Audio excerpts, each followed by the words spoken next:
আৰু বাৰিষাৰ পূৰ্বে এতিয়া মঙলদৈৰ কাছমাৰীত কৃষকৰ সীমাহীন ব্যস্ততা। বাৰিষাৰ পূৰ্বে জাপি নিৰ্মাণত ব্যস্ত হৈ পৰিছে কৃষকসকল।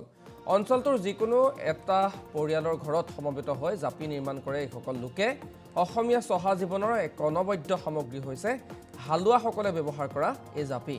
গৰু ম'হৰ বিপৰীতে কৃষিকাৰ্যত ট্ৰেক্টৰৰ ব্যৱহাৰ হোৱাত এতিয়া চাহিদা কমিছে হালোৱা জাপিৰ। কিন্তু কাছমাৰীৰ 12টাকৈ পৰিয়ালে ধৰি ৰাখিবলৈ চেষ্টা কৰিছে এই বৃত্তি। জাপি নিৰ্মাণেৰে তেওঁলোকৰ পৰিয়াল নচলিলেও পৰম্পৰা ধৰি ৰখাৰ চেষ্টা চলাইছে এইসকল লোকে। আৰু এই সন্দৰ্ভত মঙলদৈ সতীৰ্থ সাংবাদিক গৌতম চহৰীয়া এটা প্ৰতিবেদন আগবঢ়াইছোঁ। বাৰিষা সমাগত আৰু বাৰিষা অহাৰ লগে লগে পথাৰত ব্যস্ত হৈ পৰিব কৃষকসকল। আৰু কৃষি বুলি ক'লে কৃষিত ব্যস্ত আচলতে বিভিন্ন সামগ্ৰী, বিভিন্ন সা সঁজুলিৰ ভিতৰত অন্যতম এক সঁজুলি হ'ল হালোৱা জাপি। আৰু যি অসমীয়া সমাজ জীৱনৰ অন্যতম অংগ হালোৱা জাপি বৰ্তমান যদিও বা বিলুপ্ত পায়, কিন্তু মঙলদৈৰ কাছমাৰী গাঁৱৰ একাংশ লোকে এই হালোৱা জাপি নিৰ্মাণ কৰি তেওঁৰ যি পৰম্পৰা বজাই ৰাখিবলৈ সক্ষম হৈছে। আৰু লগতে কমকৈ হ'লেও, সৰুকৈ হ'লেও আচলতে নিজে এক ব্যৱসায় ভিত্তিত আচলতে এই কৰ্ম এইসকল লোকে কৰি আছে। আৰু এই এক সুন্দৰ দৃশ্য, যি আপুৰুগীয়া দৃশ্য বুলি ক'ব লাগিব। এই দৃশ্য অসম লাইভৰ দৰ্শকসকলক দেখুৱাইছোঁ। যি পৰিয়ালৰ সকলোৱে এইদৰে যি হালোৱা জাপি নিৰ্মাণত ব্যস্ত হৈ পৰিছে, যিহেতু বাৰিষা সমাগত আৰু বাৰিষা অহাৰ লগে লগে যি হালোৱা জাপিৰ চাহিদা বাঢ়িব। খেতিপথাৰত কৃষকে এই যি ৰ'দ বৰষুণৰ পৰা আচলতে পৰিত্ৰাণ পাবলৈ হালোৱা জাপি ব্যৱহাৰ কৰিব। যদিও বা কালক্ৰমত এই যি বিজ্ঞানৰ অৱদানৰ বাবে আচলতে এই হালোৱা জাপিৰ কিছু পৰিমাণেও ব্যৱহাৰ কমিছে, তথাপিও কিন্তু এই যে এইখন গাঁৱৰ লোকসকলে আচলতে পৰম্পৰা বজাই ৰাখি এই যে হালোৱা জাপি নিৰ্মাণত ব্যস্ত হৈ পৰা দেখা গৈছে। মোৰ সহযোগে দেখুৱাইছে সমগ্ৰ দৃশ্য। আমাৰ লগত গাঁওবাসী আছে, একাংশ জ্যেষ্ঠ আছে, তেওঁলোকৰ পৰা জানিম। দাদা, কিমান বছৰ হ'ল হালোৱা জাপি বনোৱা? মোৰ 25 বছৰ হ'ল হালোৱা জাপি বনোৱা। আৰু এই 25 বছৰেদি মই তাৰমানে ব্যৱসায়খন চলিয়ে আছে। অলপ অলপ অ'ত বেচোঁ, প্ৰত্যেক বজাৰে অলপ অলপ বেছি। এই 3 মাহ চলে আৰু বহাগ, জেঠ, আহাৰ, এই 3 মাহ। তাৰপাছত আৰু এৰা যায়। আৰু এনেই ঘৰত লোৱা হিচাপে কিবা সেই ফুল জাপি বুলি কয়, সেয়া জাপি বনোৱা যায়। সৰু বছৰৰ বাকী সময়ত নবনায়? বাকী সময়ত হেৰি নহয়, আমাৰ বেলেগ কাম কৰা হয়। আৰু এনেই বিক্ৰী নহয় বাৰিষাৰ আগত। বাৰিষা হ'লেহে বিক্ৰী হয়। সেইটো কাৰণে আমি তাৰমানে মানুহটো ব্যস্ত হৈ নাথাকোঁ। আমি হাজিৰাত যাওঁ বা বেলেগ খেতি কৰোঁ। সেনেকৈ চলি আছে বৰ্তমান। জাপি এটা বনাবলৈ কি কি সামগ্ৰী দৰকাৰ হয়? জাপি বীজবিলাক কৰি প্ৰথম লাগে আমাৰ এই মম, বাঁহ লাগে 3ডাল বাঁহ লাগে। তাৰপিছত আৰু এইটো সূতা লাগিব, এইটো বই কৰি বান্ধাৰ কাৰণে। এইটো ধৰ মম খোহাৰ কাৰণে হ'ল। সেনেকৈ মানে বহু। আৰু এইটো ক'ৰবাততো আমি গাঁৱে গাঁৱে বিচাৰি আনি দি উঠি আমি তাৰমানে ৰ'দত শুকাই দি কৰোঁ। আৰু কিমান কৰি বেচে এটা জাপি? এটা জাপিত আমি 180 টকাকৈ বেচিছোঁ মই। 180 মানে 160 টকা। 160 টকাকৈ বিক্ৰী হয় হ'লচেলত। সেনেকৈ বেপাৰীক দি থৈ আহোঁ মই। বেপাৰী আহেনে ক'ৰ বজাৰত নিয়ে? এতিয়া বেপাৰীকো যাওঁ, আৰু কেতিয়াবা এই বজাৰকো যাওঁ, ৰামভৰি বজাৰো যায়, এই বঙলাগড়ো যাওঁ, পুঠিমাৰিও যাওঁ, কাছমাৰি এনেকৈ বোলে সেইখিনি কি বুলি কয় কালেগাঁও যাওঁ। এনেকৈ এইকেইটা বজাৰতে বিক্ৰী কৰোঁ। আৰু আপোনালোকৰ গাঁওখনত কিমান মানুহ বনায়? আমাৰ 12-13 ঘৰ মানে বনায়। এনেইতো আগতে বহুতেই বনাইছিল, এতিয়া এৰা ধৰা হৈছে। আৰু তেওঁলোকে বুঢ়াও হ'ল, নকৰে। আৰু এতিয়া আমিও লাহে লাহে এইবিলাক হ'লেওতো আমি এই হেৰিটো নেৰোঁ, পৰম্পৰাটো ৰাখিম। আৰু এতিয়া আমাৰ বোৱাৰীহঁতকো শিকাইছোঁ, ল'ৰাহঁতকো শিকিছে।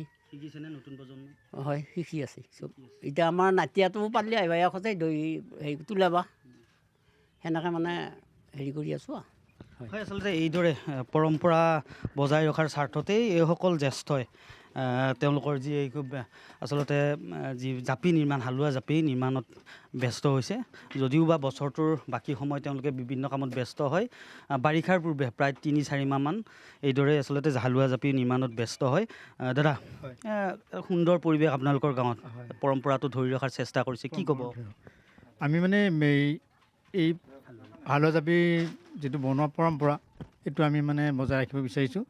আমি নতুন প্ৰজন্মকো এটা বাৰ্তা দিব বিচাৰিছোঁ যে আমি কৃষি কাৰ্যৰ লগতে আজৰি সময়ত আমি এই হালোৱা জাপি বনাই বা ফুলান জাপি এনেকুৱা বস্তু বনাই আমি যাতে স্বাৱলম্বী হ'ব পাৰোঁ।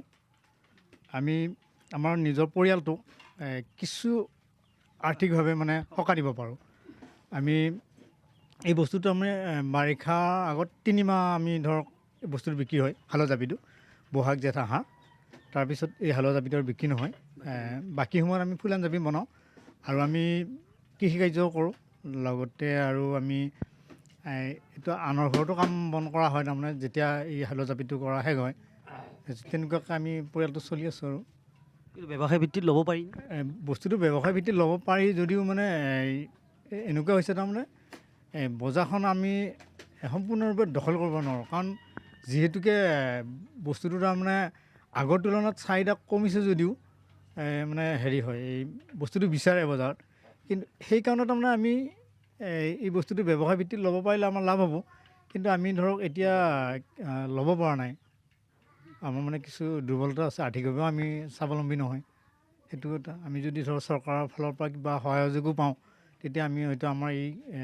কৰ্মত আমি আগবাঢ়ি যাব পাৰিম তেতিয়া হয়তো নতুন প্ৰজন্ম আকৰ্ষিত হ'ব এতিয়া আকৰ্ষিত হৈছে এতিয়াও নতুন প্ৰজন্ম আকৰ্ষিত হৈছে বাৰু নোহোৱা নহয় কাৰণ এই বস্তুটো হ'ল আমাৰ এটা পৰম্পৰা এই পৰম্পৰাটো বিলুপ্ত হ'ব ধৰক বিচৰা নাই আমিও কৰিব বিচৰা নাই হয় তেওঁলোকে ধৰক বনাই আছে নতুন প্ৰজন্মক চিনাকি কৰিব চিনাকি বিচাৰিছোঁ আমি তেওঁলোকক এটা বাৰ্তা দিব বিচাৰিছোঁ যে এই নিজৰ পঢ়া শুনা কৰাৰ সময়ৰ লগতে আজৰি টাইমত যে আমি ধৰক এই কৰ্মটো কৰিলে নিজেও স্বাৱলম্বী হ'ব পাৰোঁ আৰু আনকো যাতে তাৰমানে আমাৰ ওচৰ পাজৰ পৰিয়ালটোকো স্বাৱলম্বী কৰিব পাৰোঁ আচলতে নতুন প্ৰজন্ম কিছু আগবাঢ়ি আহিছে যদিও চৰকাৰী সা সুবিধা বৰ্তমানলৈকে এই যি বিশেষ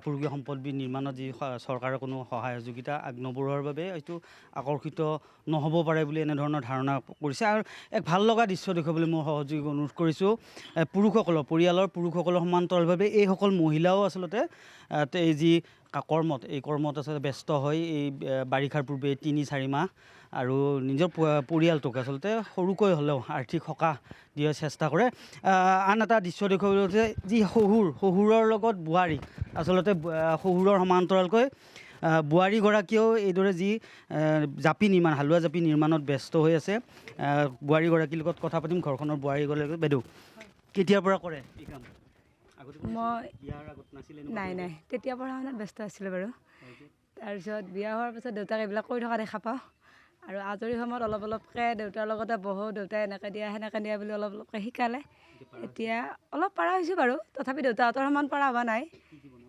এই মই জাপিটোৰ গাটো বনাব পাৰোঁ আপোনাৰ দোল বুটা আৰু যিটো জাপিত পাত লগাইতো কৌপাত সেইটো লোৱা কাম সেইখিনি কৰিব পাৰোঁ আৰু তেনেকুৱা আচলতে এয়াই চহা অসমীয়া সমাজ জীৱনৰ এক পৰম্পৰা যদিও বা এই যি হালোৱা জাপি নিৰ্মাণৰ যি কৰ্ম বা এই কাম ব্যৱসায় ভিত্তিত ল'বলৈ টান তথাপি কিন্তু এইসকল লোক যি পৰম্পৰা অব্যাহত ৰখাৰ স্বাৰ্থতে আচলতে যি হালোৱা জাপি নিৰ্মাণ কৰাত ব্যস্ত হৈছে গাঁওখনৰ এইসকল লোক আৰু আশা কৰিছে ভৱিষ্যত সময়ত যি চৰকাৰৰ প্ৰশাসনৰ দৃষ্টিগোচৰ হ'ব এয়া এক ক্ষুদ্ৰ উদ্যোগলৈ পৰিণত হ'ব